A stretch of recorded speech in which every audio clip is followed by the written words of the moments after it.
He heard them say it. That's the part that matters. Not the words themselves, though those were bad enough. The part that matters is that he heard them, standing 3 feet from the kitchen door in his own house, in his worn slippers, holding a glass of water he had gotten up to get because his throat was dry from the medication, and his sons, both of them, the 2 human beings he had built his entire life around, were sitting at the kitchen table talking about him the way people talk about a problem they are tired of solving. I wish he would just die. That was Marcus, the older one, 34 years old, built like his mother, voice like his mother, that particular way of saying terrible things quietly, almost casually, the way you say something you've already thought so many times it has lost its weight in your own mouth. And then Daniel, 29, the younger one, the one who used to fall asleep on Emmanuel's chest every Sunday afternoon when he was small, one hand gripping Emmanuel's shirt collar like he was afraid of falling even in sleep. Daniel didn't say, I wish he would die. Daniel said something worse. Daniel said, it would be easier. 3 words. Ordinary words. Words that, separately, meant nothing at all. But together, in that kitchen, at that hour, in that specific silence between 2 brothers who had apparently been having this conversation long enough for it to feel comfortable, those 3 words landed on Emmanuel Okafor like a hand pressing down on his chest, slowly, firmly, until breathing became something he had to remember to do. He stood in the hallway. The glass of water was still in his hand. The hallway was dark because the light above the bathroom had stopped working 2 weeks ago and nobody had changed it, not because nobody could reach it, but because nobody cared enough to reach it, because the man who lived in the house and used that hallway was the only person who walked through it regularly, and that man had stopped asking for things to be fixed a long time ago. He stood there. He did not move. He did not make a sound. He did not drop the glass or gasp or do any of the things that people do in stories when they hear something that breaks them. He just stood very still, the way old trees stand when the wind has stopped and everything is waiting for something. If this story is already warming your heart, please hit the like button and subscribe to Village Heart, and drop a comment below telling me where in the world you're watching from. I love knowing our little village reaches so far. His name was Emmanuel Okafor, and he was 67 years old. He had been a carpenter for 41 of those years. Not the kind of carpenter who builds furniture in a factory with machines that do most of the thinking. The kind who works with his hands, who can tell you the character of a piece of wood by running his palm across it, who knows which grain will hold a joint and which will split before you even set the chisel. His hands were the record of that life. Large, rough, permanently stained with the particular darkness that would oil leaves when it has been absorbed into skin so many times the skin stops trying to reject it. His knuckles were swollen now, the joints thick and slow from decades of work and from the arthritis that had been moving through his body for the last 4 years like a tenant who arrives uninvited and refuses to leave. He had built things. That was the simplest way to say who Emmanuel Okafor was. He had built things. Cabinets that stood in living rooms across the city. Tables that families gathered around for Sunday dinners. Doors that opened and closed 1,000 times without complaint. A crib, once, for a woman whose husband had died before the baby came, and he had carved small birds into the headboard because the woman had told him her husband used to whistle, and she wanted the baby to grow up near something that sang. He had built the house they lived in now, this house, with his own hands 31 years ago. Not all at once. Room by room. Wall by wall. The way a man builds when he doesn't have money but has time and skill and a wife who believed in him and 2 small boys who thought their father could do anything because at that point in their lives, he could. The house was not large. 3 bedrooms, a kitchen, a sitting room, a small yard at the back where Emmanuel had once kept a workshop before his hands got too slow and his sons told him the noise of the tools disturbed their sleep. The walls were solid because Emmanuel had mixed the concrete himself and he did not believe in cutting corners. The roof had been replaced twice. The floor in the kitchen had a slight slope toward the back door that Emmanuel had always meant to fix but never did. And now the slope had become part of the house's personality, the way imperfections become character when enough time passes. His wife, Grace, had died 6 years ago. Kidney failure. She had been sick for 2 years before that, and Emmanuel had carried her through those 2 years the way he carried everything, quietly, steadily, without asking anyone to notice. He drove her to the hospital 3 times a week. He learned to cook because she could no longer stand long enough to manage the stove. He learned to wash clothes, to iron, to clean in the particular way that Grace had always cleaned, thoroughly, in corners, behind things, because she had once told him that a house is only as clean as the parts nobody sees. He sat beside her bed every night for the last 3 weeks of her life. He did not sleep. He held her hand and he talked to her about the early days, about the first apartment they had shared that was so small they could hear each other's breathing from separate rooms, about the morning Marcus was born and Emmanuel had been so nervous he put his shoes on the wrong feet and didn't notice until the nurse looked at him and laughed. Grace had smiled at those stories. Toward the end, when the smiling was harder, she had squeezed his hand instead. One small pressure of her fingers against his, the last language her body still had the strength to speak. She died on a Wednesday morning. Emmanuel was holding her hand. He felt the squeeze stop.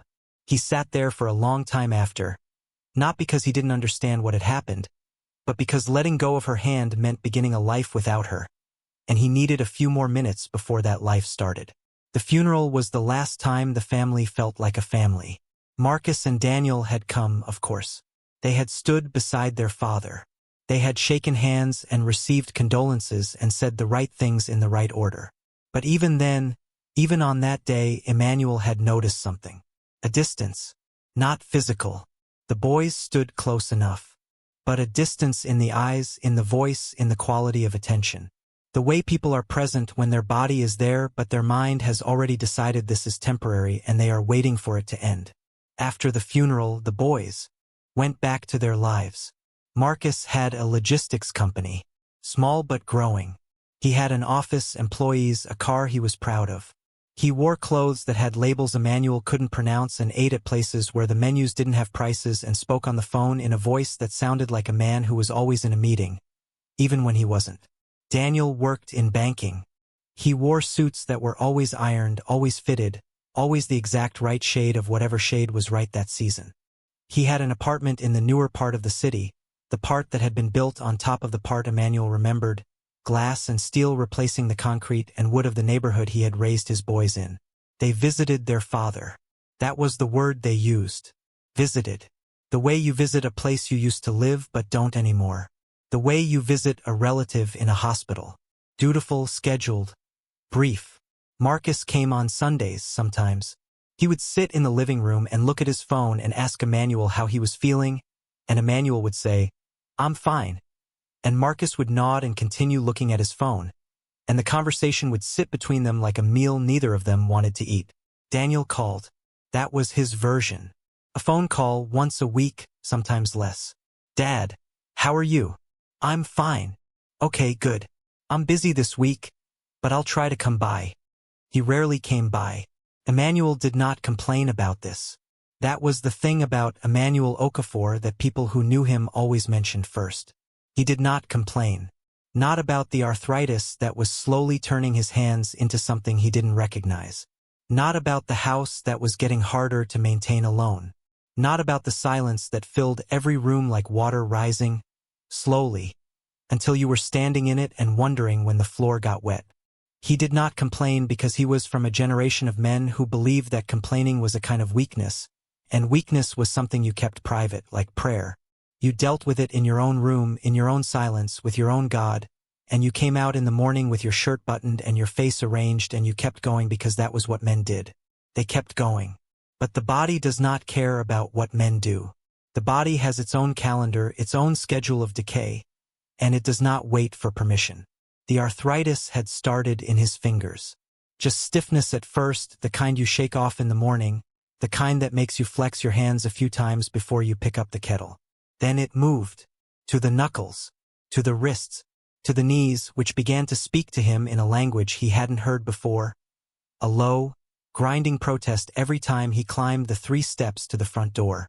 He went to the clinic.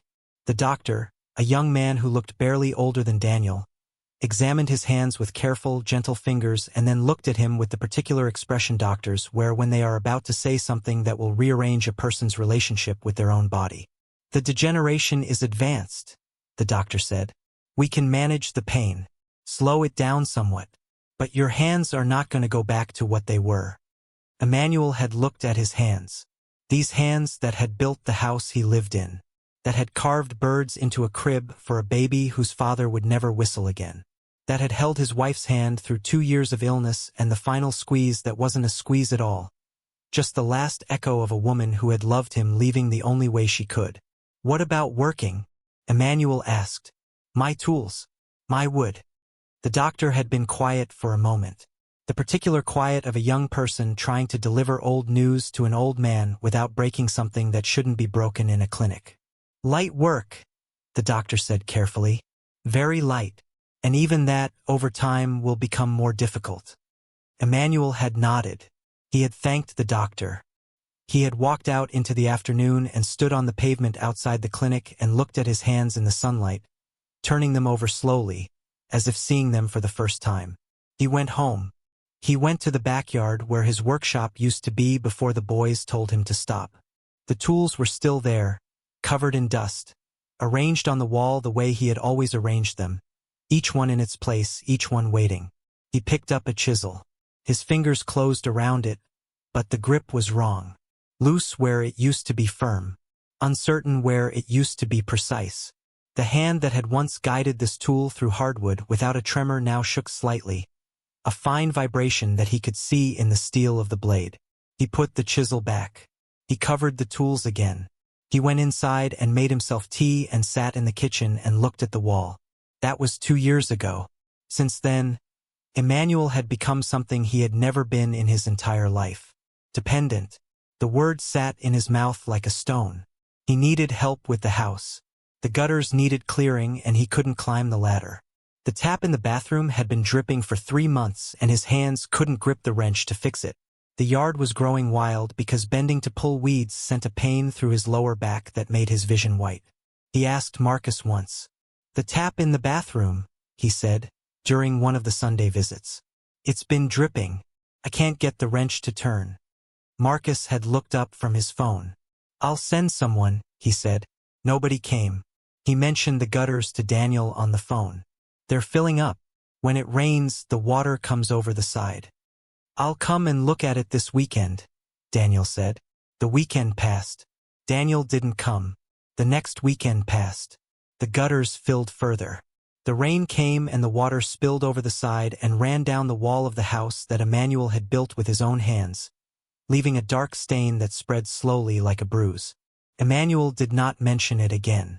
He found a boy in the neighborhood, 14 years old, name of Samuel, who was willing to climb the ladder for a small amount that Emmanuel could afford from his pension. Samuel cleared the gutters and fixed the tap and pulled the weeds, and Emmanuel paid him and thanked him and watched him leave and sat in his kitchen alone with the specific silence of a man whose sons had somewhere better to be. The pension was small. Government pension, the kind that arrives on the first of the month like a relative you're not excited to see. Covered food if he was careful. Covered the electricity if he didn't use it much. It covered the medication if he bought the generic kind, which he did because the brand name cost what he used to earn in a good week of carpentry, and those weeks were gone now. He ate simply. Rice and beans. Soup made from whatever vegetables the woman at the corner sold cheaply near closing time because they were starting to turn. Bread from the small bakery. 2 streets over where the baker, a man named Tobias, still remembered the kitchen table Emmanuel had built for him 20 years ago, and sometimes slipped an extra roll into the bag without saying anything. Emmanuel ate alone. He cooked alone. He cleaned alone. He sat in the evening in the living room with the television on, not because he was watching it, but because the sound of other people's voices filled the room in a way that made the silence less like an accusation. He went to bed at 9. He woke at 5.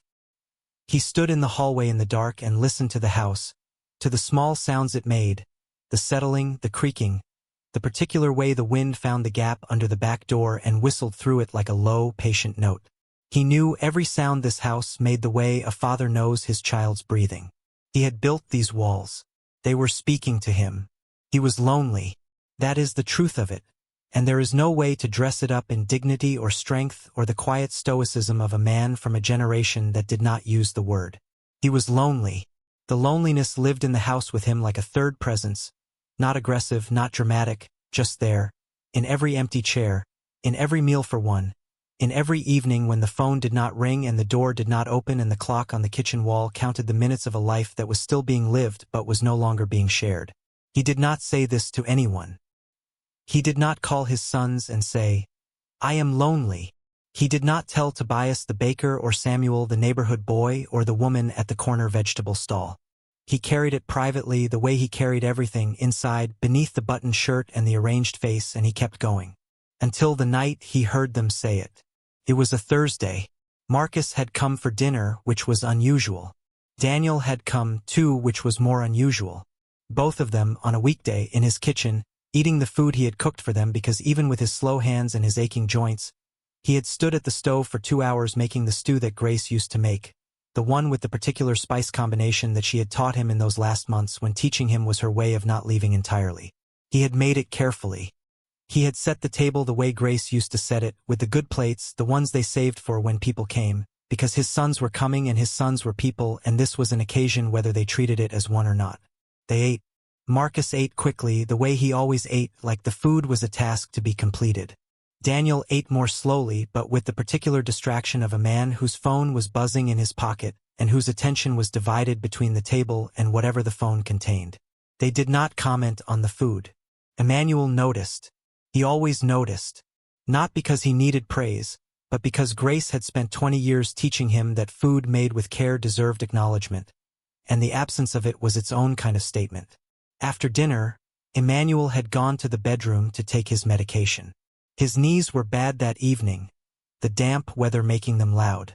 He took the pills with a glass of water, sat on the edge of his bed for a moment, and then realized the glass was empty and his throat was still dry.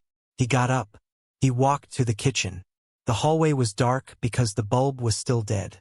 He walked slowly, one hand on the wall, the way he moved through the house now, carefully, negotiating with his own body for every step.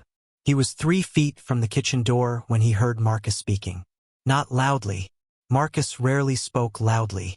That smooth, measured voice that handled words the way his employees probably handled his instructions, efficiently, without excess. The house alone is worth something. The land, this neighborhood, has gone up. If we sell now, we could get. We can't sell while he's here, Marcus.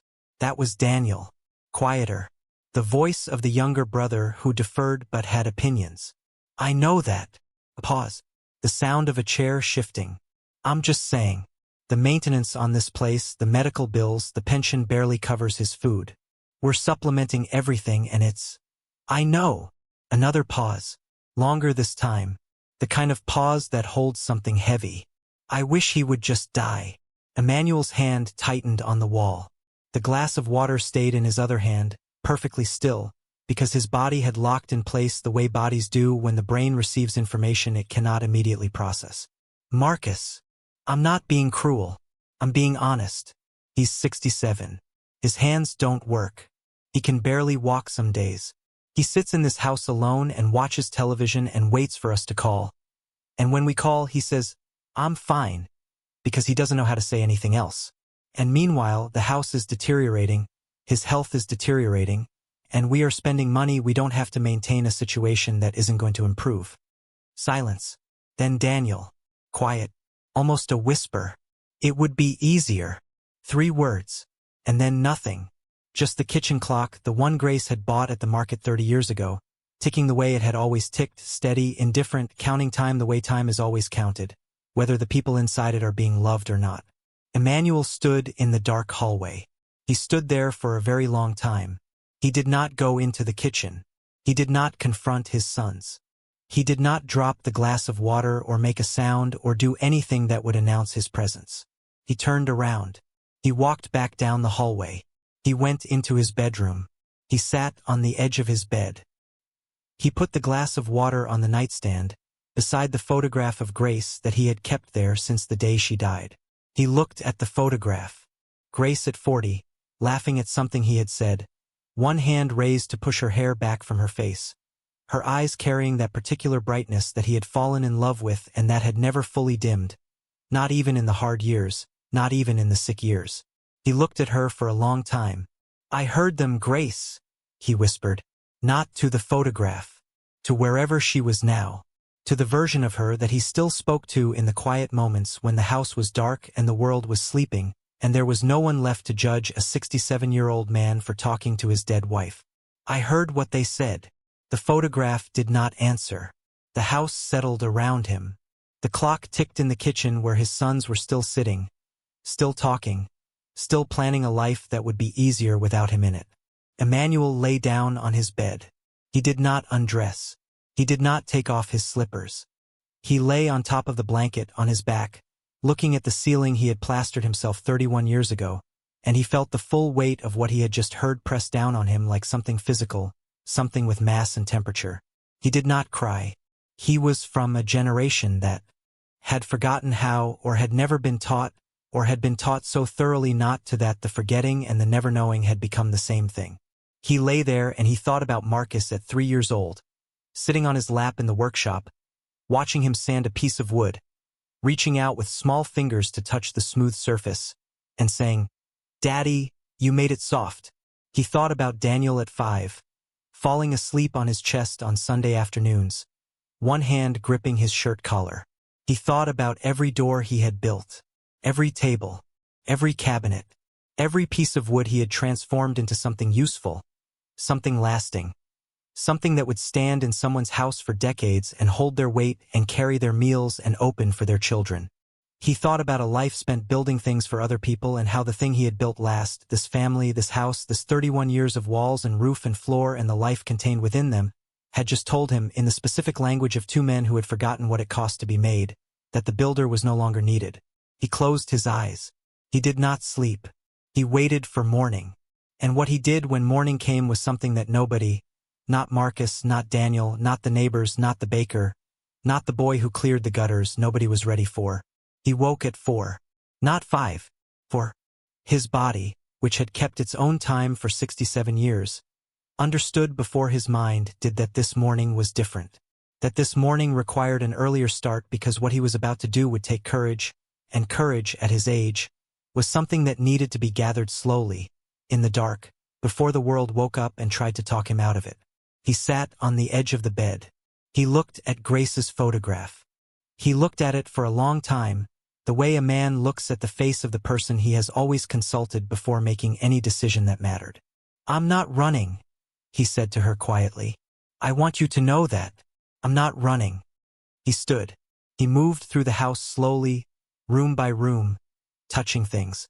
The door frame of Marcus's old bedroom, where he had carved a small notch every year on the boy's birthday to mark his height. The wall in the hallway where Daniel had once drawn a picture with crayon that Grace had been furious about and Emmanuel had secretly loved and had never fully painted over, so that if you looked closely, in the right light, you could still see the faint blue outline of what a 5-year-old boy thought a house looked like. He went to the backyard. He stood in front of his covered tools. He pulled the cloth back. The chisels, the planes, the hand saw with the wooden handle he had shaped himself from a piece of Irako that a client had given him 30 years ago. The mallet, the measuring square, the small box of nails and screws and sandpaper, organized the way he had always organized them, each thing in its place. His hands were stiff. The early morning cold made them worse. But he picked up the tools, one by one, and he placed them into the old canvas bag he had carried them in for decades. Not all of them, just the ones his hands could still hold. The ones that still felt like extensions of himself rather than objects he was fighting with. He went back inside. He took his medication. He put the remaining pills in his pocket. He counted the money he had. His pension had come 3 days ago. He had paid the electricity. He had bought food for the week, including the ingredients for the stew he had made his sons, the stew they had eaten without comment. What was left was small. Enough for a bus fare and a few days of careful eating. He went to the kitchen.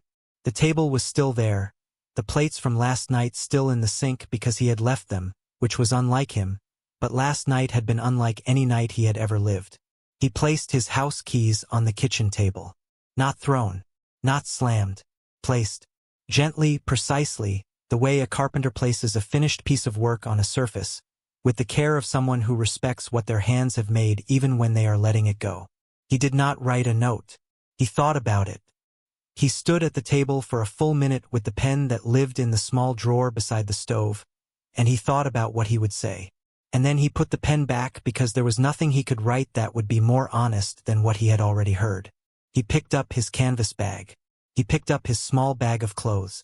He put on his shoes, the good ones, the ones he kept polished the way he had always kept them polished, because a man's shoes were a statement about how he intended to meet the world, and Emmanuel Okafor intended to meet the world standing up. He opened the front door. The city was still dark. The street was empty in the way streets are empty at 4:30 in the morning, holding their breath, waiting for the day to give them permission to begin. He stepped outside. He closed the door behind him. He did not lock it because the keys were on the table and the table was inside and the inside was no longer his. He walked. He did not look back. Not because he didn't want to. He wanted to very badly. He wanted to turn around and look at the house he had built room by room, wall by wall, over 31 years. He wanted to see the roof he had replaced twice. He wanted to see the yard where his sons had played and his wife had hung laundry and his workshop had filled the afternoons with the sound of wood being shaped into something useful. He did not look back because he knew that if he did, his legs would stop, and his resolve would collapse, and he would go back inside and sit in his chair and turn on the television and wait for the phone to ring and say, "I'm fine." And the house would keep him the way a shell keeps a creature that has already died but hasn't yet been told. So he walked into the dark. Away from the house, away from the kitchen table with the keys on it, away from the hallway where the bulb was dead and nobody had changed it, away from the photograph of Grace that he had left on the nightstand because she belonged to that house more than he did now, and he couldn't take everything she had been and carry it in a canvas bag. He walked for a long time. The city woke up around him in stages the way it always did. First the bakers, whose lights came on before anyone else's. Then the market women, carrying things on their heads in the half-dark with the specific confidence of people who have done this so many times their bodies don't need light to navigate. Then the buses, coughing to life at their depots. Then the children, appearing in uniforms on street corners, waiting, with the patient boredom of young people who have not yet learned how precious mornings are. Emmanuel walked through all of it. He didn't know where he was going. That was the honest truth. For the first time in his life, Emmanuel Okafor did not have a plan. He had always had a plan. When he was young, the plan was to learn carpentry. When he married Grace, the plan was to build a house. When the boys were born, the plan was to raise them well, to give them more than he had been given, to build for them a foundation so solid that their lives would stand on it without shaking. Every plan had been about someone else. Every piece of wood he had shaped, every wall he had raised, every hour of work he had put in had been for someone. For Grace, for Marcus, for Daniel, for clients who needed a door, a table, a cabinet, a crib with birds carved into the headboard. He had never once, in 67 years, built something for himself. He walked until his knees told him to stop. He found a bench at a bus station at the edge of a neighborhood he half recognized. The kind of place the city had grown around but never quite absorbed. Smaller buildings, narrower streets, the smell of charcoal and cooking oil and red earth. The particular atmosphere of a community that had been left behind by progress and had decided to keep going anyway. He sat on the bench and he breathed. His knees were speaking the louder language now. His hands ached from carrying the bag. The morning was fully arrived, warm and bright and indifferent to the fact that a man was sitting on a bench with everything he owned and nowhere in particular to take it. He sat there for 40 minutes. He watched people. He watched a woman frying plantains at a small roadside stand, her movements precise and unhurried. He watched two boys kicking a deflated football against a wall with absolute commitment, as if the flatness of the ball was irrelevant to the quality of the game. He watched an old man walking very slowly along the edge of the road, carrying a bag of something heavy, stopping every few steps to shift it from one hand to the other. And then he saw the building. It sat at the end of a short, unpaved road, set back from the main street behind a low concrete wall that was cracked in 3 places and leaning in one. It was a single-story structure, painted blue once, though the blue had faded to something closer to memory.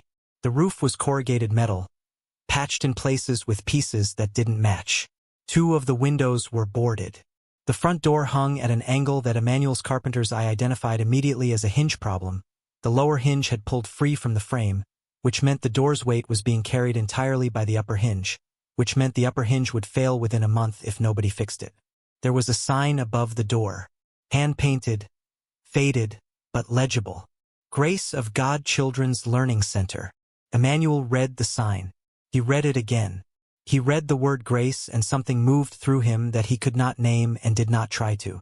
There were children inside. He could hear them. The particular sound of children in a room together, not yet organized, not yet directed, just being children, which is a sound that contains everything at once, chaos and laughter and argument and joy, all tangled up in a noise that adults spend their whole lives trying to get away from and then spend their old age missing. A woman came out of the front door.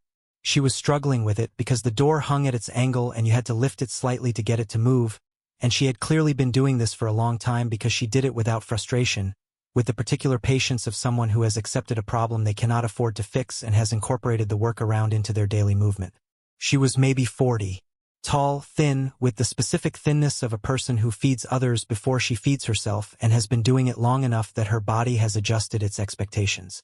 Her hair was wrapped in a cloth. Her dress was clean but worn in the particular way that clothes get worn when they are washed by hand every night because a person has 3 dresses and needs each one to be ready. She saw Emmanuel. She looked at him the way people in this neighborhood looked at strangers, carefully, without hostility but without openness either, the neutral assessment of someone who has learned that unfamiliar faces can mean anything. "Good morning, sir," she said. "Good morning," Emmanuel said. A pause. She looked at his bags. At the canvas bag specifically, at its shape, which was the shape of tools. She looked at his hands, at the swollen knuckles, at the wood-stained fingers. She looked at his face. "Are you waiting for someone?" she asked. "No," Emmanuel said. Another pause. She was holding a bucket, heading somewhere. But she had stopped, the way people stop when something in front of them doesn't add up and they need a moment to read it. "Your door," Emmanuel said. She looked at the door, then back at him. The lower hinge has pulled free from the frame. The screw holes are stripped. You need to plug them and reset the hinge, or the upper one will fail and the door will come down entirely. She looked at him for a long moment. Her face did something complicated. The look of a woman who has been told 100 times what is wrong with things she cannot afford to fix, and who has learned to hear such observations as criticism, as judgment, as the world reminding her of what she does not have. "I know about the hinge," she said. Her voice was not cold, but it was not warm. It was guarded. The voice of a person who has been disappointed by offers of help that turned out to be offers of opinion. Emmanuel nodded slowly. He understood that voice. He had heard it in Grace when she was tired and did not want advice. She wanted someone to pick up the wrench. "I can fix it," he said. "If you'll let me." She studied him. He waited. He was very good at waiting. 67 years of woodworking had taught him that the most important moment in any joint was the moment before you committed to the cut, the pause where you let the wood tell you whether it was ready. "I don't have money to pay a carpenter," she said. "I didn't ask for money," Emmanuel said. Something shifted in her face. The guard dropped, not entirely, not all the way, but enough that what was underneath it became visible for a moment. Exhaustion. The deep, structural exhaustion of a person who has been holding something up for a very long time with no help and no recognition and no indication that help or recognition are coming. "My name is Emmanuel," he said. "Mercy," she said. "Mercy Adeyemi." She looked at the door again, then at him, then at his tool bag, then at something inside herself that he couldn't see but that he watched her negotiate with. Some internal conversation between the part of her that couldn't afford to trust and the part that couldn't afford not to. "The door is not the only thing broken," she said finally. "I can see that," Emmanuel said. She almost smiled. It didn't quite make it to her face, but it started somewhere behind her eyes, and that was enough. "Come inside," she said. "I'll show you." The learning center had been started 7 years ago by Mercy and her late mother. That was what she told him as she walked him through the building, pointing at things with the economy of someone who has cataloged every failing and carries the list in her head at all times. The door, the windows, the ceiling where the wood had rotted in one corner and rain came through during storms. The floor, which was bare concrete in some rooms and cracked tile in others. The 2 bathrooms, one of which didn't flush because the pipe was blocked and nobody could afford a plumber. The back room, which had been a storage space but was now a classroom because the number of children had grown and the number of rooms had not. There were 23 children. They ranged in age from 4 to 12. Some came from the neighborhood. Some came from further, brought by parents or grandparents who worked during the day and needed somewhere safe for their children to be. Mercy taught them reading and math and basic English. She had one helper, a young woman named Patience, who was 17 and had finished school last year and volunteered because she had nothing else to do, and because Mercy had once helped her own mother with something that Patience described only as a hard time. And the volunteering was her way of settling a debt that Mercy would never have called a debt. The center ran on almost nothing. Mercy charged what parents could pay, which was sometimes money and sometimes food and sometimes nothing at all. She had applied for government support twice and been told both times that her facility did not meet the required standards, which was true, because the standards required things like functioning bathrooms and intact roofs and doors that opened without being lifted, and Mercy could not fix those things without money, and she could not get money without meeting the standards, and the circle was so perfect in its cruelty that it could have been designed by someone who wanted to make sure that places like this stayed exactly as they were. Emmanuel stood in the middle of the main classroom and looked at everything. His carpenter's eye moved across the room the way a doctor's eye moves across a patient, seeing not just the symptoms but the structure underneath them, the load-bearing problems, the cosmetic ones, the urgent ones, the ones that could wait. "How long can you give me?" he asked. Mercy looked at him. "Give you? To work? How long can I be here?" She was confused. He could see it. The concept of someone offering open-ended help with no terms, no payment, no angle, was landing on her as something suspicious, because in Mercy Adeyemi's experience, nothing came without an angle. "I don't understand what you're offering," she said carefully. Emmanuel set his canvas bag on the floor. He opened it. The tools sat inside, each one in its place, worn and familiar and waiting. "I am a carpenter," he said. "I have been a carpenter for 41 years. My hands are not what they were. They are slow and they hurt and some days they don't close properly. But they still know what they are doing." He looked at the door, at the windows, at the ceiling. "That door needs 2 hours. The windows need a day, maybe 2. The ceiling needs more than I can do alone, but I can stabilize it. The bathroom pipe I can try, but plumbing is not my strongest area." A pause.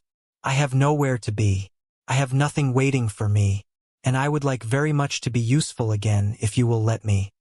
Mercy Adeyemi stood in the classroom of the center she had built with her mother and maintained alone since her mother's death, and looked at the old man with the swollen hands and the polished shoes and the canvas bag full of tools. And something happened in her face that Emmanuel recognized because he had seen it in his own face, in the bathroom mirror, on the mornings when the loneliness was loudest, and he caught his own reflection and saw there the particular expression of a person who is exhausted from carrying something alone and has just been told, for the first time, that someone else sees the weight. Her eyes filled. She blinked it back quickly, the way women who run things and hold things and keep things standing learn to blink things back. Fast, before anyone notices, before the tears become a conversation she doesn't have time for. "You can sleep in the back room," she said. Her voice was steady. "Patience goes home at 4. After that, the room is empty. There's a mat I can give you." "That's more than enough," Emmanuel said. "It's a concrete floor. I've slept on worse." He hadn't. But that wasn't the point. He started with the door. He had Patience hold it while he examined the frame. The screw holes were stripped, as he'd known they would be. He found a small piece of wood in the yard, whittled plugs with his pocket knife, his hands shaking slightly but his eyes steady. Glued them in, waited for them to set, then reset the hinge with screws from his box. The door swung properly for the first time in what Mercy later told him was 2 years. She stood and watched it open and close, smooth and straight, the way a door is supposed to move. She pushed it with one finger and it swung without resistance, without the lift, without the fight. 2 years, she said quietly. 2 years I've been lifting that door. Emmanuel said nothing. He was already looking at the windows. If this story has found its way into your heart, make sure to subscribe and turn on notifications so you never miss a new tale from Village Heart.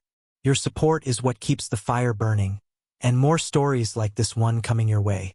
By the end of the first week, Emmanuel had fixed the door, repaired 2 of the boarded windows, stabilized the ceiling corner with bracing that he fashioned from scrap wood he found in a pile behind the building, and somehow, against his own expectations and the protests of his hands, cleared the blocked bathroom pipe using a piece of wire and the particular patience of a man who has spent 4 decades solving problems that other people walk past. The children watched him work. They gathered around him the way children gather around anything that involves tools and noise and a person doing something they don't understand. They asked questions. Constant, beautiful, relentless questions. Why are you putting that there? What's that tool called? Does your hand hurt?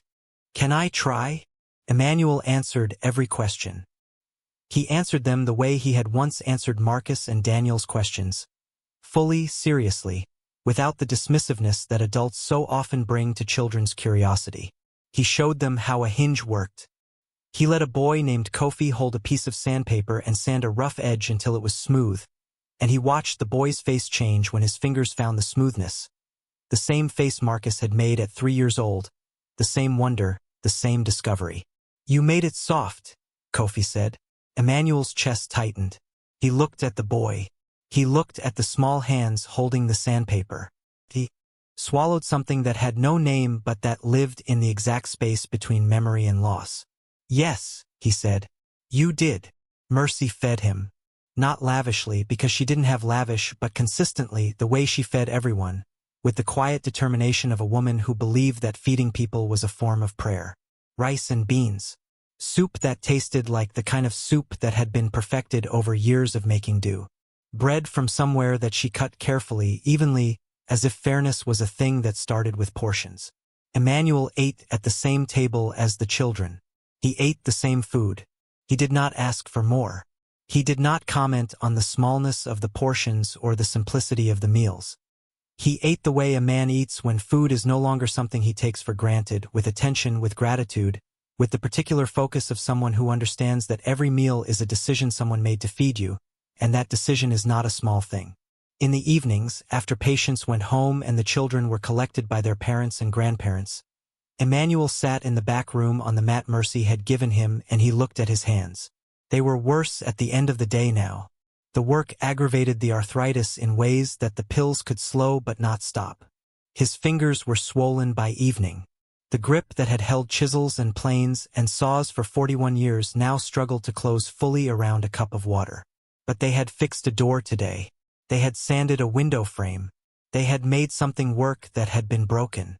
And that feeling, that particular ancient, irreplaceable feeling of a craftsman looking at something he has repaired and knowing it will hold, that feeling lived in a place that arthritis could not reach. He did not think about Marcus and Daniel. That is not exactly true. He thought about them the way a wound thinks about the thing that caused it, constantly, unavoidably, but at a distance that made the thinking bearable. He thought about them at night mostly, lying on the mat in the dark back room, listening to the sounds of this unfamiliar neighborhood settling into sleep. He wondered if they had found the keys on the table. He wondered if they had called. He wondered if they were worried or relieved. He wondered which answer would hurt more and decided that he did not want to know. He had left his phone in the house. Deliberately. It sat on the kitchen counter beside the stove, dark and silent. And that silence was, in its own way, the loudest thing Emmanuel had ever said. On the 8th morning, a man appeared at the center. Emmanuel was outside, working on the low concrete wall that surrounded the property.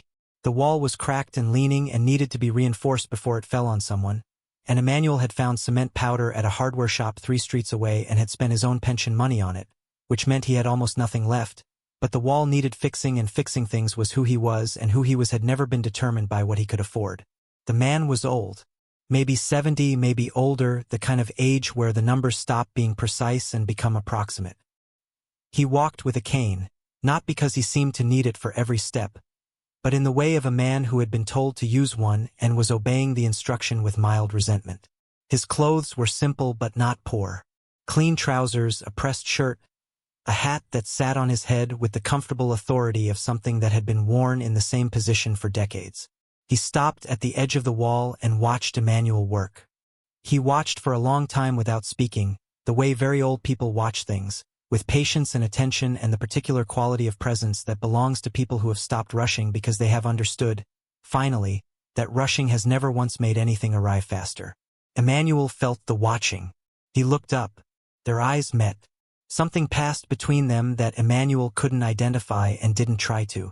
The old man's eyes were sharp, clear, the kind of eyes that didn't miss things. "You're fixing that wall," the man said. "Yes," Emmanuel said. "It's been leaning for 3 years. It won't lean much longer." The man looked at the wall. He looked at Emmanuel's hands, at the cement on his fingers, at the swollen knuckles, at the way the hands moved carefully, slowly, with a precision that compensated for their limitations through sheer knowledge. "You're a carpenter," the man said.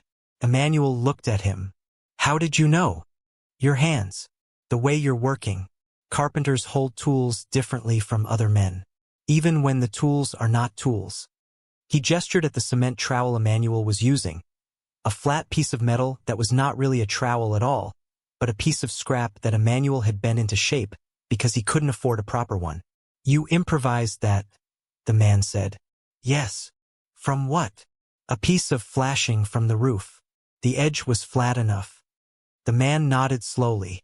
There was something in the nod that went beyond agreement. Something that was closer to assessment. Recognition. The particular attention of a person who is seeing something they have been looking for. "My name is Joseph," the man said. "Joseph Mensah. I live nearby. I've been watching this place for a while." "Watching it? It's the kind of place a person notices," Joseph said. He leaned on his cane. "A woman running a school with no money. Children learning in a building that leaks. And now a man fixing a wall with a piece of roofing metal." He looked at Emmanuel directly. "There's a story there. I'd like to hear it if you're willing to tell it." Emmanuel studied the old man. There was nothing threatening about him. Nothing urgent. He had the particular calm of a person who had been alive long enough to understand that the most interesting information comes from people who are not trying to impress you. "There's not much to tell," Emmanuel said.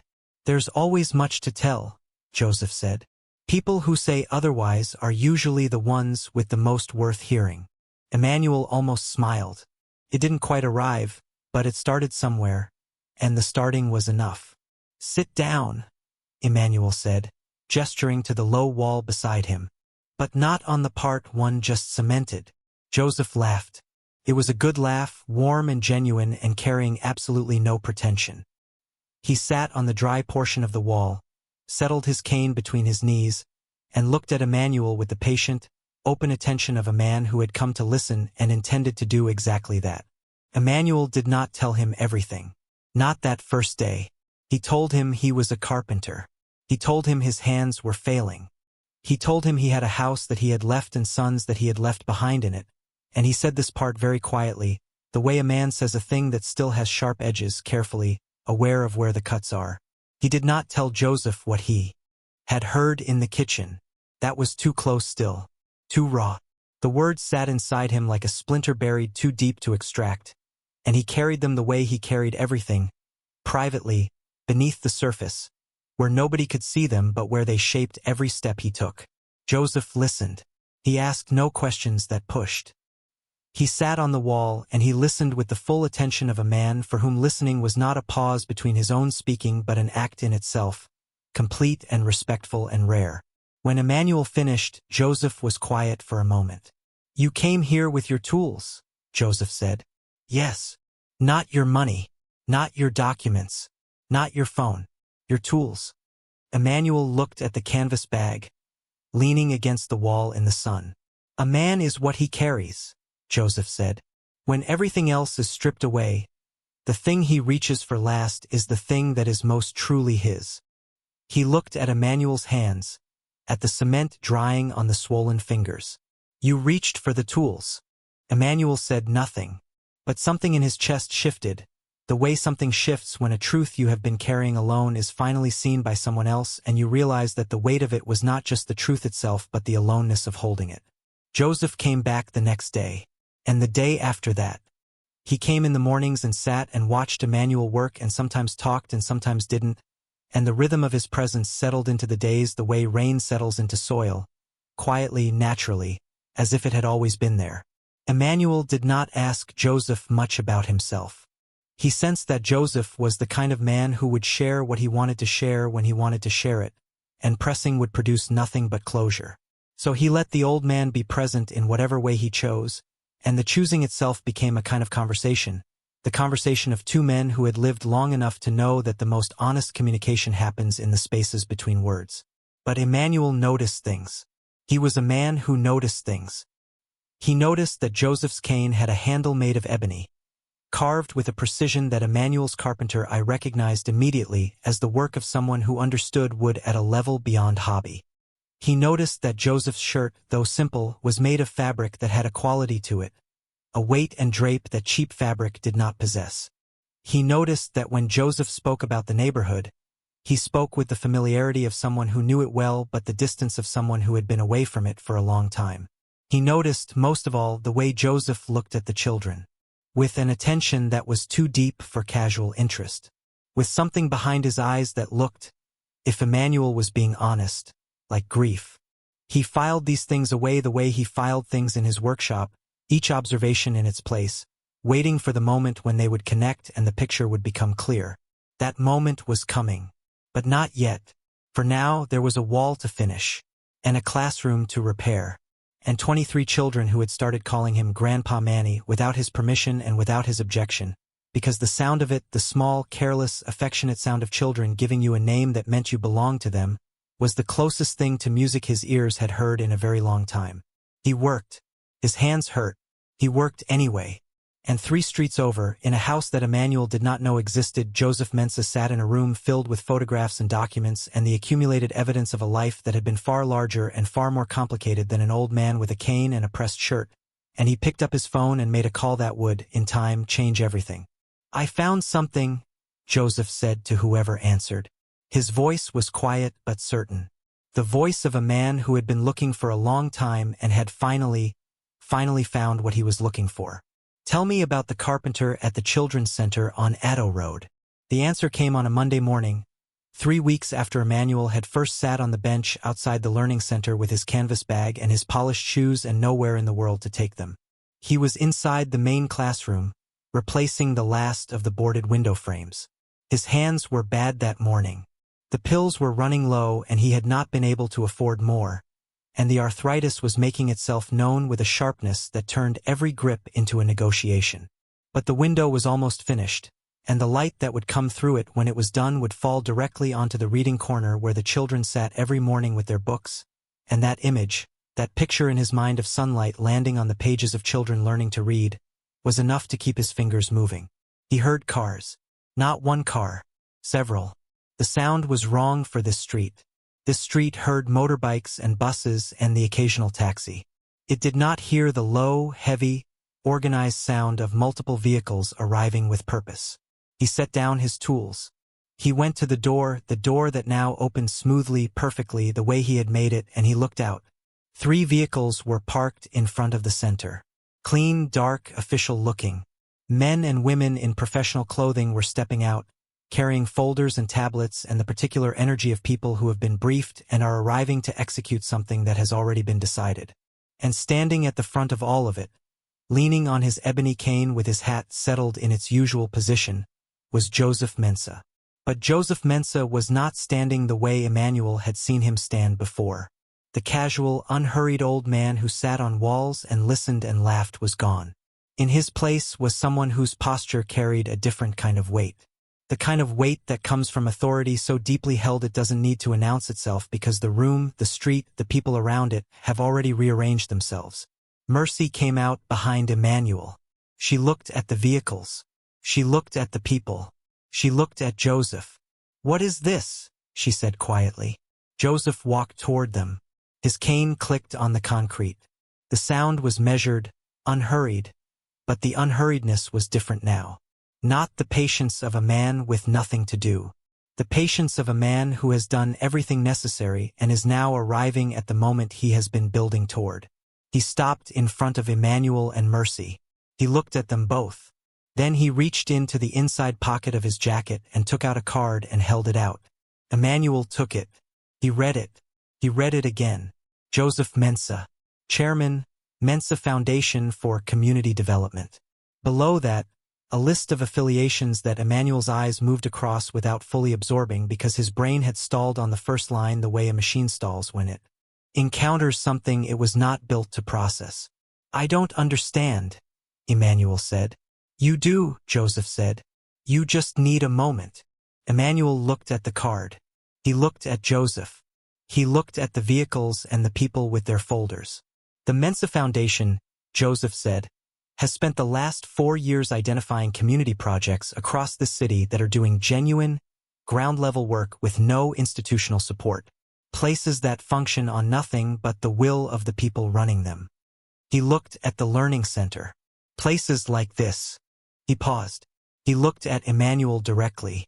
"I came here 3 months ago because someone told me about a woman running a school in a building that was falling apart. I came to see it for myself. I saw it. I saw the leaking roof and the broken door and the children and the woman who was holding all of it together with nothing but her own stubbornness." He looked at Mercy. Mercy's face was very still. "I was going to act then," Joseph said. "Fund the repairs. Bring in contractors. Do what we do. But then I decided to wait. Because money can fix a building, but money cannot tell you about the people inside it. I needed to see who was here. I needed to understand what I was investing in." He turned back to Emmanuel. "And then you arrived. An old man with a bag of tools and nowhere to go. And I watched you fix a door. And then a window. And then a wall. And then a bathroom pipe with a piece of wire. I watched you spend your own pension money on cement for a wall that wasn't yours in a building that wasn't yours for children who weren't yours." His voice was very steady. "I watched you do all of that with hands that could barely close around the tools. I watched you do it without being asked, without being paid, without telling anyone your story or asking for anything in return. And I watched those children start calling you Grandpa Manny, and I watched your face when they said it, and I saw a man who had lost something very important to him and was rebuilding it in the only way he knew how, by building something for someone else." Emmanuel's throat was closed.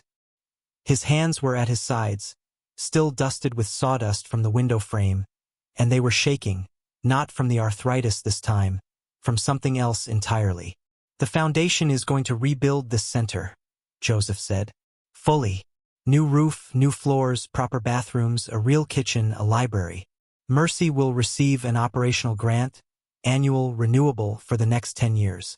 Mercy made a sound. A small, involuntary sound that she immediately pressed her hand over her mouth to contain. Patience, who had appeared in the doorway behind them, put both hands on top of her head and stood very still. Joseph was not finished. "And for you, Emmanuel," he looked at him.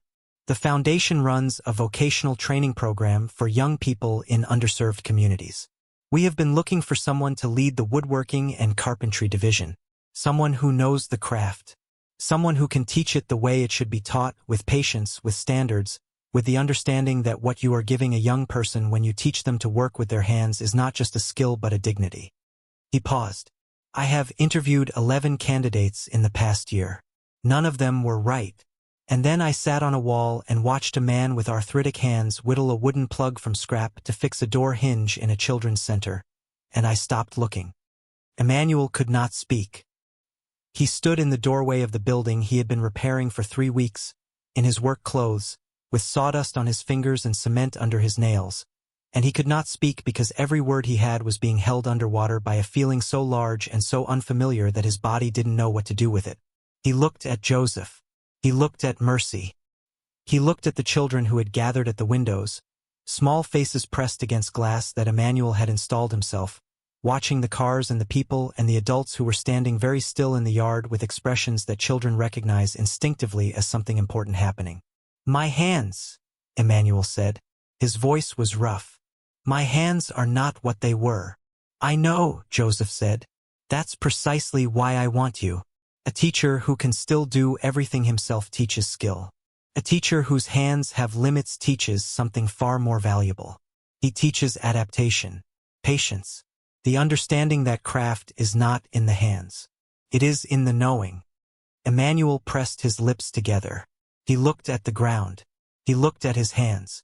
He looked at them for a long time, at the swollen knuckles and the stained fingers and the scars from 41 years of cuts and splinters and the slow, beautiful damage that comes from a life spent making things. Mercy put her hand on his arm. She didn't say anything. She just put her hand there, firm and warm and present. The way people touch each other when words have become inadequate and the body has to speak instead. Emmanuel nodded.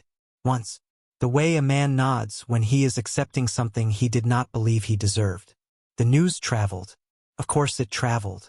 News in a city moves through markets and bus stops and phone calls and the particular network of women who know things before the newspapers do.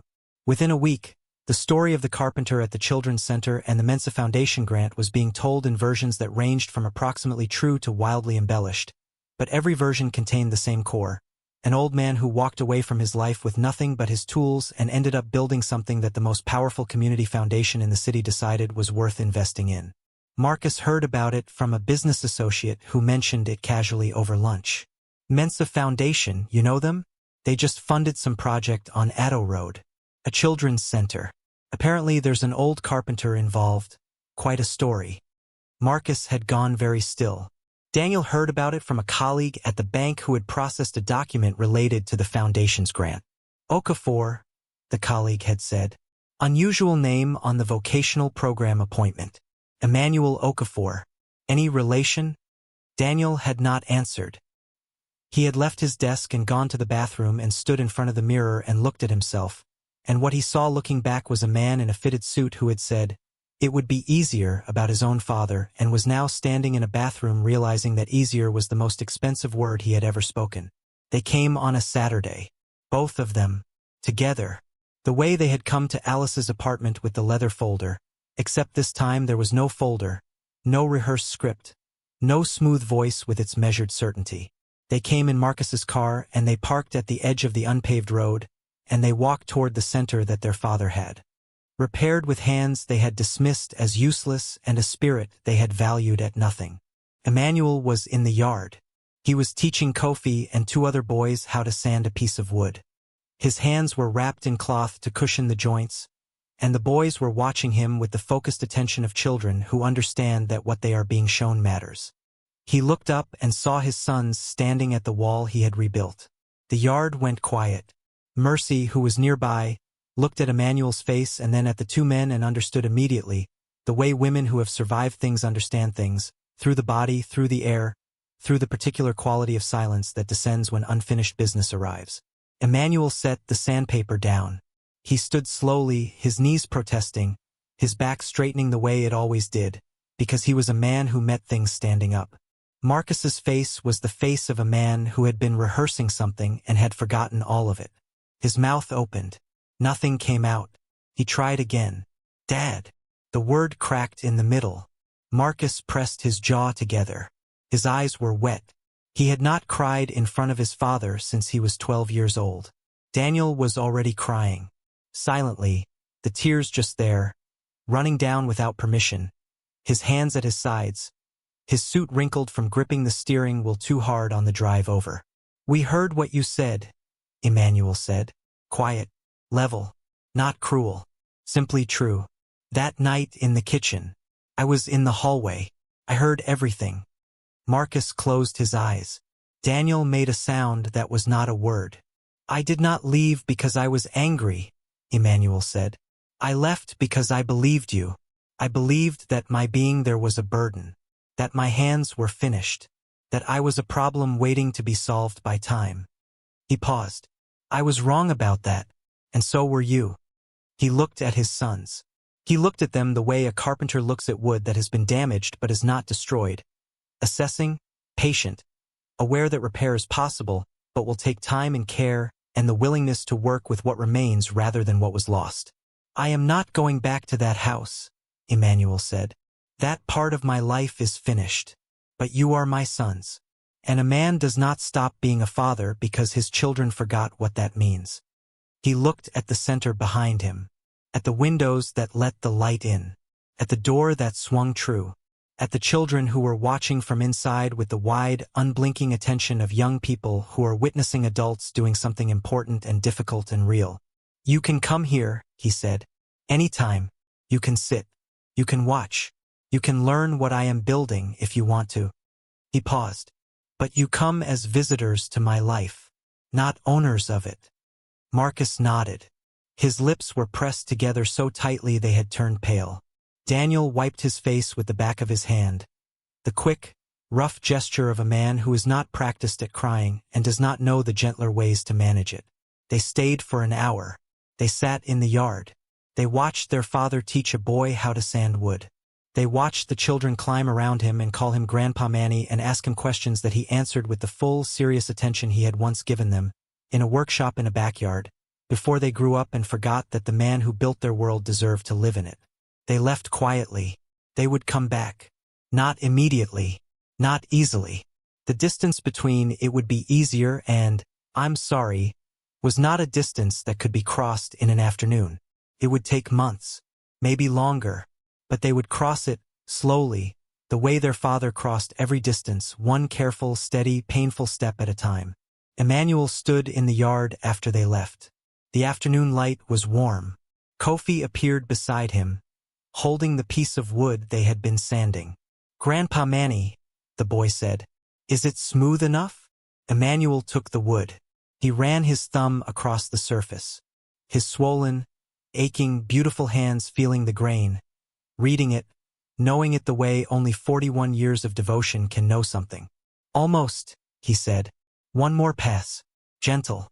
Let the wood tell you when it's ready." Kofi took it back and sat on the step and began to sand, carefully, slowly, with the patience of a child who is learning something that will stay with him for the rest of his life. Emmanuel watched him. The sun was low. The yard was golden. Somewhere inside, Mercy was starting the evening meal, and the smell of it drifted out through the door that opened and closed perfectly, the way Emmanuel had made it, the way he had always made things, solid, true, built to hold. He sat down on the wall he had rebuilt with borrowed tools and his own pension money and hands that the world had told him were finished. He sat in the last light of the afternoon and he felt, for the first time in longer than he could remember, like a man whose life was not behind him. It was in front of him, small and imperfect and held together with patience and scrap wood and the stubborn belief that a man who can build things is never truly finished, not while there is still something in the world that needs building. The evening settled. The city hummed, and Emmanuel Okafor, carpenter, teacher, Grandpa Manny, sat in the yard of the place he had mended and let the quiet fill him. Not the old quiet, not the silence of a house full of absence, but a different kind, the kind that comes at the end of a day when your hands have done good work and someone is cooking nearby and children know your name. Thank you for sitting with this story all the way to the end. If it moved you, I think you'll find a home in the other videos on your screen right now. And if you haven't subscribed yet, come join us. There's always a place by the fire at Village Heart. Until next time.